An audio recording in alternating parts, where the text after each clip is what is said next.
Hello and welcome back.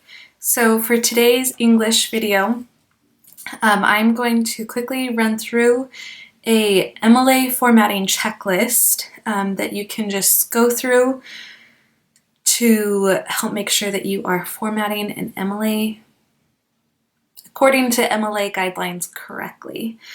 Now this is just a very basic, simple list, or at least it's simple in my mind.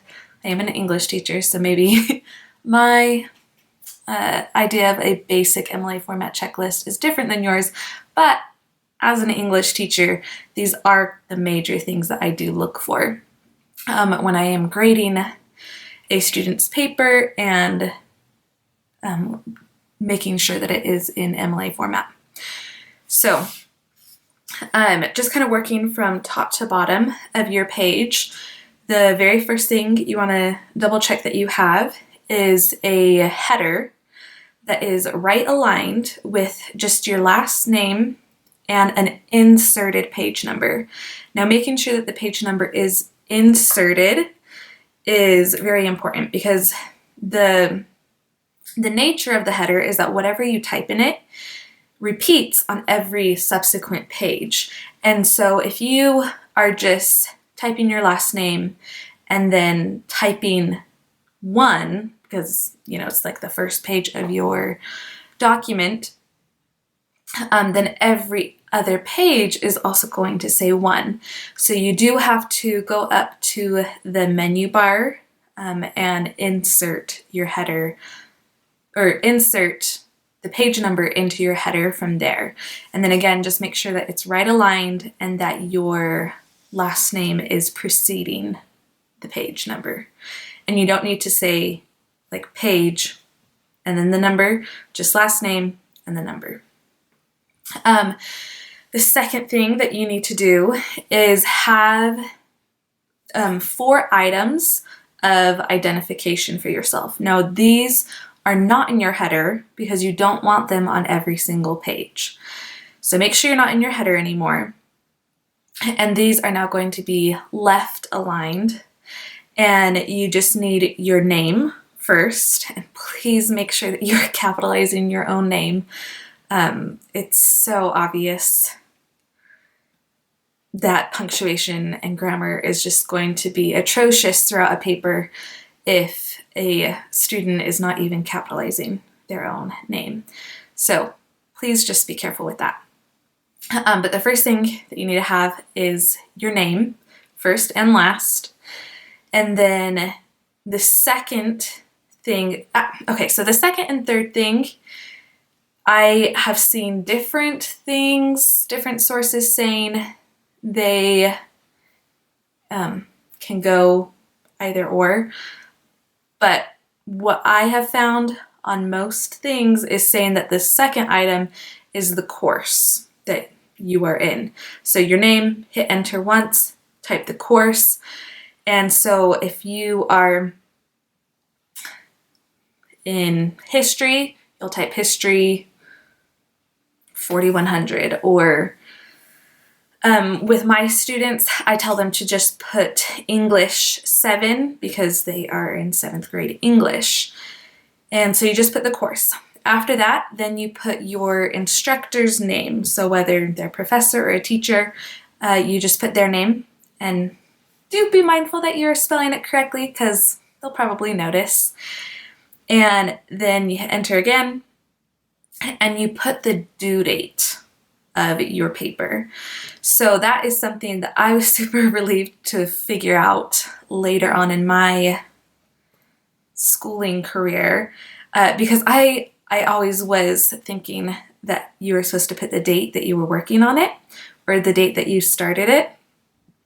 And so sometimes especially if I had procrastinated a paper, I would put a later date or an earlier date than when I had actually started it.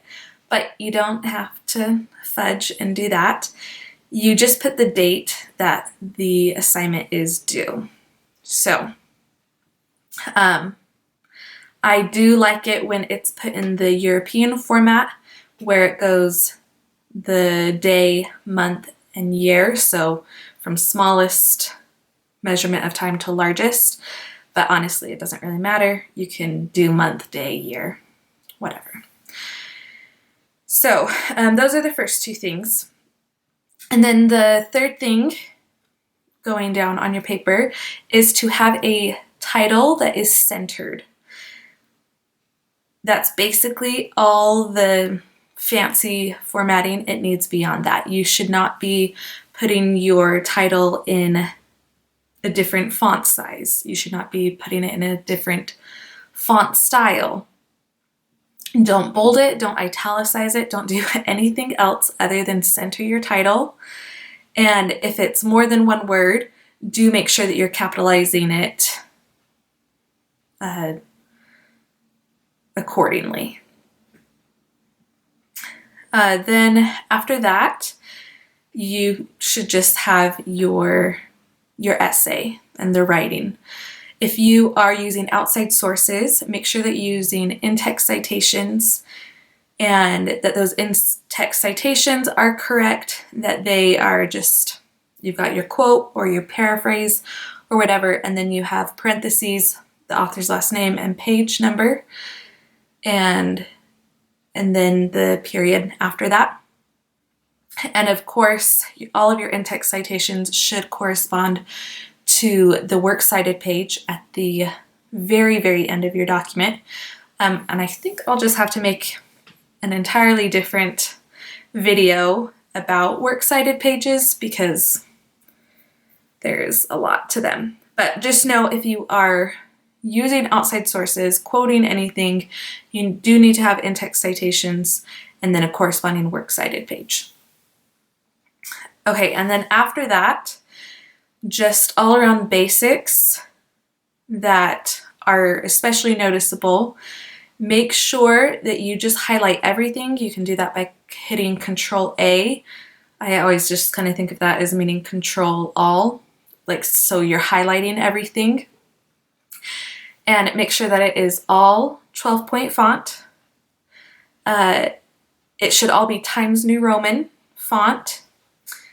Everything needs to be double spaced, and you can just do that as a setting. So when you're initially typing it, I believe it's automatically set at like 1.15 or something like that, but you need to go change it to all be double spaced. And make sure that you're not hitting enter more than once before you double space it, or even after you double space it. There should not be any extra space on top of the double space that you just set it to be. And then one little side note is if you want to double check that it has 1-inch margins, you can. MLA format does require 1-inch margins, but I'm pretty sure that's the default for most documents when you open them up.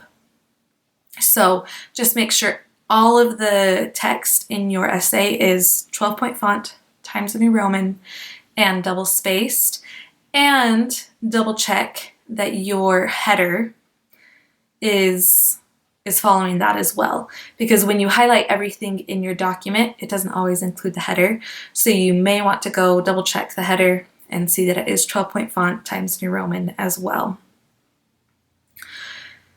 So that is a basic, simple MLA formatting checklist for you, and I hope if you are working on any sort of writing or essay that is going well, and that this is going to come in helpful to you. So make sure to like this video, subscribe for more content. It really helps so much, so don't forget to hit the subscribe, and I'll see you around.